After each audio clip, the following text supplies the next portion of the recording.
How we could terraform Venus, the hell planet. Introduction. Venus is often called Earth's twin, but in reality, it's a burning inferno, the most hostile planet in our solar system. With surface temperatures hot enough to melt lead and clouds made of acid, Venus seems utterly uninhabitable. So why do scientists believe we can terraform it?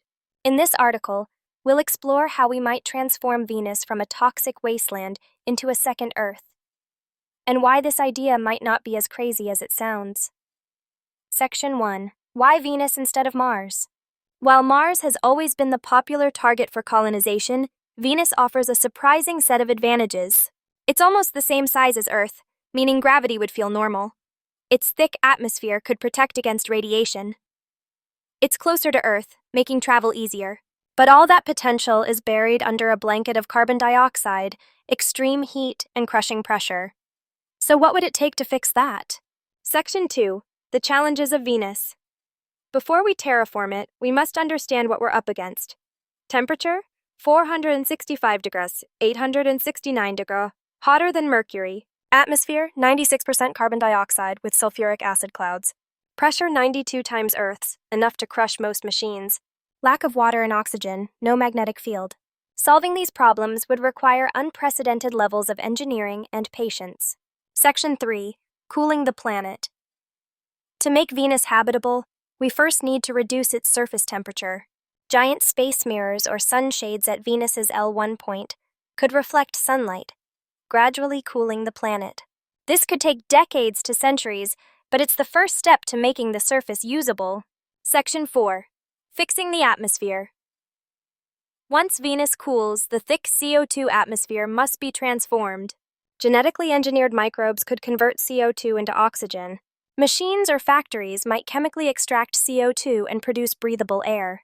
Importing hydrogen could convert CO2 into water, though this idea is highly speculative. Reducing the greenhouse gases would also lower surface pressure, making the environment more Earth-like. Section 5. Decreasing atmospheric pressure. Even if we cool Venus and convert CO2, the pressure is still overwhelming. One idea is to use orbital mass drivers, launching excess atmosphere into space. Another is to store CO2 underground or transform it into solid materials. As CO2 decreases, pressure could normalize over time. Section 6. Rebuilding a magnetic field. Venus lacks a magnetic field, exposing it to harmful radiation. Scientists suggest installing an artificial magnetic shield in space, deflecting solar winds.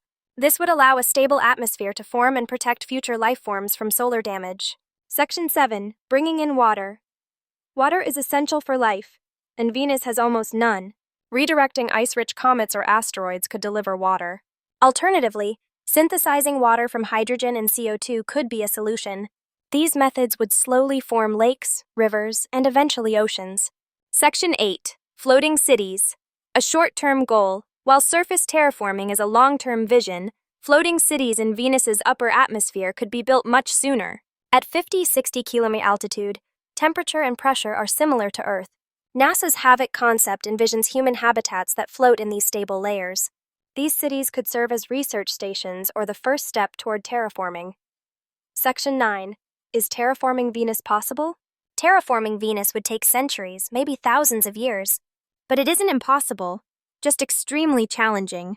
Requires global cooperation and future technology. Potential benefits include survival of the species, expansion, and long-term space colonization. Conclusion. Transforming Venus into a livable planet is one of the most ambitious ideas in human history. It pushes the limits of science, engineering, and imagination.